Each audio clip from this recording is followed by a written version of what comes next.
नमस्कार मित्रांनो, मराठी क्राईम स्टोरीमध्ये आपलं स्वागत आहे। बीड जिल्ह्यातील ही घटना आहे। या जिल्ह्यामध्ये ऊस जास्त प्रमाणात पिकतो, त्यामुळे बीड जिल्ह्याला ऊसाचा जिल्हा म्हणून ओळखले जाते। या जिल्ह्यात मोठ्या प्रमाणात मजूर बाहेरगावच्या जिल्ह्यातील ऊस तोडणीसाठी कामावर येत असतात। अशातच माजलगाव येथील अमोल शिंगारे हे ऊस कामगारांचे मुकादम होते। ते तालुक्यातील बिद्रूट परिसरात राहत होते। गेल्या अनेक वर्षापासून ते मुकादम म्हणून काम करत होते। अमोल शिंगारे यांच्याकडे ट्रॅक्टर होते। ते ट्रॅक्टर त्यांनी साखर कारखान्याला लावले होते, त्यामुळे ते नवीन जोडपे पाहून ट्रॅक्टर कारखान्याला ऊस द्यायचे। अमोल हे ऊस कारखान्याचे मुकादम असल्यामुळे त्यांचे मजुराशी संपर्क होता। प्रत्येक वर्षी नवीन जोडपे आपल्या ट्रॅक्टरवर कामावर ठेवायचे। अशातच त्यांच्या ट्रॅक्टरवर माणिक आणि छाया हे नवीन जोडपे कामावर होते, त्यामुळे माणिक आणि छाया अमोल यांचे ट्रॅक्टर घेऊन ऊस तोडणीचे काम चालू होते। तेव्हा सुद्धा काही रक्कम माणिक यांच्यावर शिल्लक राहिली। त्यामुळे अमोल शिंगारेने म्हटले, तुमच्याकडे माझी रक्कम जास्त शिल्लक राहत आहे।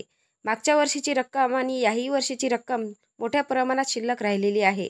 तुम्ही काम करताना कंटाळा करता, यामुळे माझी रक्कम भरपूर प्रमाणात शिल्लक राहिलेली आहे। राहिलेली रक्कम तुम्ही मला लवकर परत द्या, असे अमोल यांनी म्हटले।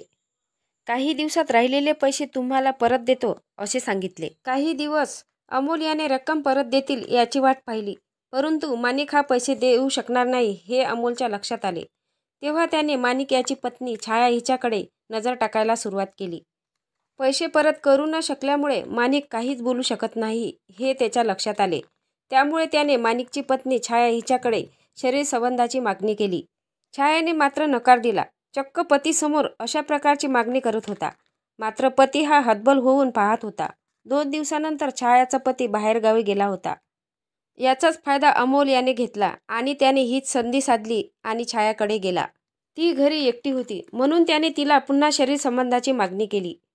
तेव्हा छायाने होकार दिला, पण आम्हाला कामावरून काढू नका अशी मागणी तिने केली, कारण आमच्याकडे तेवढेच काम आहे। तेव्हा अमोल याने होकार दिला। छायाबरोबर शारीरिक संबंध प्रस्थापित केले। जे झाले होते ते दोघांच्या संमतीने झाले होते। संबंध सुरू असताना अमोल याने आपला मोबाईल सुरू ठेवला। मोबाईलमध्ये फोटो आणि व्हिडिओ शूटिंग केली, कारण छाया पोलिसात गेली तर अडचण येईल असे अमोलला वाटले। जे काही झाले होते ते पतीच्या संमतीने झाले होते। आता पुन्हा ऊस तोडणीकरिता जाण्याची वेळ आली होती। तेव्हा अमोल याने माणिकला म्हटले, पैशाचे नंतर पाहू, तू आता माझ्याच ट्रॅक्टरवर काम कर, असे सांगितल्यावर माणिकच्या चेहऱ्यावर आनंद दिसला।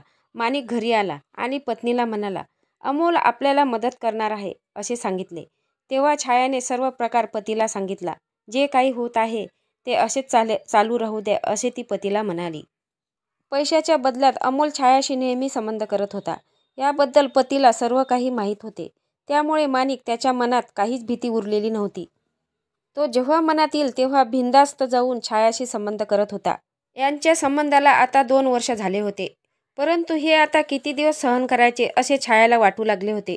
जेवढे पैसे बाकी होते त्या पैशाच्या मोबदल्यात 2 वर्ष संबंध अमोलने केले होते, पण अमोल छायाला सोडायला तयार नव्हता। आता दिवसादिवस त्याचा विचित्रपणा वाढायला सुरुवात झाली। तेव्हा छायाने अमोलला विरोध करायला सुरुवात केली। तेव्हा अमोलने छायासोबत व तिच्या पतीसोबत भांडण केले। त्याने त्यांना धमकी दिली, तुम्हाला माझे पैसे परत द्यायचे आहे की नाही, असे तो त्यांना विचारू लागला। तेव्हा छायाने म्हटले, तू माझ्याबरोबर आतापर्यंत शरीर संबंध ठेवले, त्याचे पैसे कोण देणार, असे म्हटल्यावर अमोल याला राग आला, कारण छाया आतापर्यंत काहीच बोलली नव्हती। आता ती बोलत आहे, आता छायाचा बंदोबस्त आपल्याला करावा लागेल, असे अमोल याला वाटले। त्याने छायाला धमकी दिली, तुझे फोटो आणि व्हिडिओ मी व्हायरल करेल। मात्र छायाने या सर्व गोष्टीला नकार दिला। तुला जे करायचे आहे ते तू कर, असे अमोलला म्हटले। त्यामुळे रागाच्या भरात त्याने फोटो आणि व्हिडिओ व्हायरल केले। गावातील लोकांनी छायाचे व्हिडिओ बघितले, तेव्हा एकच खळबळ उडाली। ही खबर छायापर्यंत पोहोचली, तेव्हा छायाची बदनामी झाली होती।